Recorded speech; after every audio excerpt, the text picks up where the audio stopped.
kulanti wacan idilkiinba meel kastoo dunida aad ka joogtaan iyo si walbo tabinteena idiin soo gaarayso kuna soo dhawaada barnaamijkii xoog iyo ogaal oo aan idinkaga soo tabinayno bahweyn media. xoog iyo ogaal waxaan diiradda ku saaraynaa qodobada ay ka mid yihiin hadduu rabbi idmo kulan dhex maray xildhibaanada labada aqal ee soomaaliya iyo waalidiin soomaaliyeed, odayaasha iyo bulshada qeybaheeda kala duwan ee gobolka hiiraan oo mar kale ku celiyey in la dhageysto cabashadooda. akhbaaraadka caalamkana waxaan ku eegi doonaa madaxweynaha mareykanka oo mar kale hadallo u mariyay qalabka warbaahinta dowladda shiinaha, iyo xukuumadda talaabiib waa israa'iile oo qiratay guuldaradii weeraradii ugu dambeeyey ee la galeen xooga falastiiniyiinta. aan ku bilaabay qaar ka mid a xildhibaanada labada aqal ee soomaaliya ayaa kulan la qaatay waalidiin ka cabanaya caruurtooda oo tababar loogu qaaday dalka eritrea. gudoomiye ku-xigeenka aqalka sare abshir maxamed axmed ayaa maanta qabtay kulan loogu casuumay xildhibaanada labada aqal si ay ula kulmaan waalidiin ilmahooda loo qaaday dalka eritrea. waalidiintan ayaa saluugsan qaabkii lagu xulay guddi ay dowladda dhexe u saartay inay baaris ku sameyso askar soomaaliyeed oo la sheegay inay ka dagaalameen diriirta gobolka tigreega ee dalka etoobiya. dowladda soomaaliya ayaa iska leexisay marar badan eedeymaha loo jeedinayo ee ku saabsan askarta la sheegay inay ka dagaalameen gobolka tigreega. aan kusii siiqay qodobka xiga ee barnaamijka xog iyo ogaal ee warbaahinta bahweyn media. odayaasha iyo shacabka gobolka hiiraan oo isku duuban ayaa mar kale ku celiyay in aysan aqbali doonin in xuquuqdooda la duudsiiyo, waxayna sheegeen inay garab taagan yihiin xooga kacdoonka gobolka hiiraan. arrintan ayaa salka ku haysa qaabkii loo dhisay maamulka hirshabelle. jenaraalka diidan maamulka hirshabelle jenaraal abuukar xaaji warsame xuud ayaan weli ka tanaasulin diidmadiisa ku aadan hirshabelle, wuxuuna jenaraalkan taageero ka helayaa qeybaha kala duwan ee bulshada gobolkaasi. bilooyin ka hor ayay ahayd markii dowladda dhexe ee soomaaliya u dirtay jenaraalkan ciidanka xoogan ku haysta duleedka magaalada beledweyne. wasiirka arrimaha gudaha iyo dib u heshiisiinta dowladda federaalk ee soomaaliya mudane mukhtaar afrax oo ku beel ah oo ku heyb ah jenaraal xuud si wadahadal loogu dhammeeyo waxa ay reer hiiraan ka cabanayaan, laakiin waxaa fashil ku soo dhammaaday wadahadalladaasi. halka aad inagala socotaan waa bahweyn media, waxaadna dhageysanaysaan qeybihii ugu dambeeyey wararka xog iyo ogaal.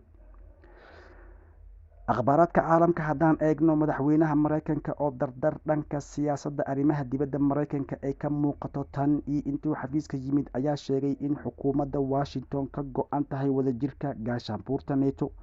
biden ayaa sheegay in muhiimad weyn ugu fadhido horumarka iyo midnimada nato, isagoo markiisii ugu horreeyay ka qeybgelaya shirka wadamada gaashaanbuurta neto. taa beddelkeeda madaxweynihii ka horreeyay isaga waa biden ee trump ayaa si joogto ah su-aalo u gelin jiray qiyimka nato. kulankan isbahaysiga nato ayaa la sheegay in diiradda lagu saarayay sare u kaca iyo awoodda shiinaha oo sii kordhaysa, iyadoo shirka wadamada G7 uu kusoo gabagaboway magaalada london uu biden ku booriyey wadamada G7 in ay sameystaan isbahaysi ka dhan ah shiinaha iyo reer galbeedka meelba iska arkeen mana mooga fulixantii ma mooga. dhanka kale kulanka nato ayaa looga arinsanayaa sii xumaanshaha xiriirka nato iyo ruushka. xogayaha guud ee nato yenis ayaa ku eedeeyey aqalka kriminalka ee ruushka xiriirka sii xumaanaya ee nato iyo ruushka.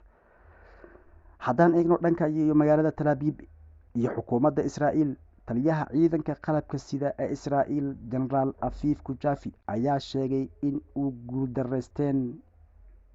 in ay ku guuldareysteen in ay si wacan u daraaseeyaan ka hor inta aysan dagaalka ku qaadin kooxaha falastiin, gaar ahaan markii uu yimaado awoodda dhinaca gantaalada iyo sawaariikhda ay haystaan, ayuu yidhi.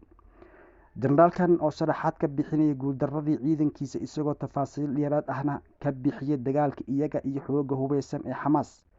the times of israel ayaa sheegtay in taliyaha ciidanka qalabka sida ee dalkaasi israa'iil jenaraal afiif kujafi uu hadalkan ka sheegay kulan warbaahinta inta badani laga mamnuucay oo ay yeesheen mas-uuliyiinta israa'iil. jenaraalka ayaa yidhi, haddii aan xaqiiqda ka hadalno waan ka hortagnay inta badan weeraradaas, laakiinse waxaa jiray kuwa siibtay oo naga hoos baxay. jenaraalka ayaa ku dooday in aysan dagaalkani u qorsheynin si lamid ah siday u qorsheeyeen dagaalkii 1967 xukuumadda talaabiib ee la gashay falastiiniyiinta ee 6 maalmood socday. xukuumadda talaabiib ayaa dharbaaxo fadeexaysay kala kulantay dagaalkii bishii hore ee la gashay xoogga xamaas. talaabiib ayaa dunida caalamka ka iibin jirtay inay haysato gantaalo ka hortegi kara weerarada iyo xamaas, laakiin dagaalkii u dambeeyey ee israa'iil iyo falastiin ayay israa'iil ku weerartay inay xakameyso gantaalaha ay adeegsanayaan xamaas. xamaas ayaa sidii roobkii ugu shubtay gantaalo magaalada talaabiib ilaa xarunta baarlamaanka israa'iil dharaar cad lagu kala cararo. dunida caalamka ayaa aad ula yaabtay dharbaaxada israa'iil kaga timid xoogga xamaas. intaasi ayaan kusoo koobaynaa barnaamijkeenii xoog iyo ogaal oo si toosa aan idinkaga tabinayno bahweyn media. inta aan barnaamij mid lamid aan ku kulmi doono waxaan idinkaga tegaynaa sidaas iyo nabadiino.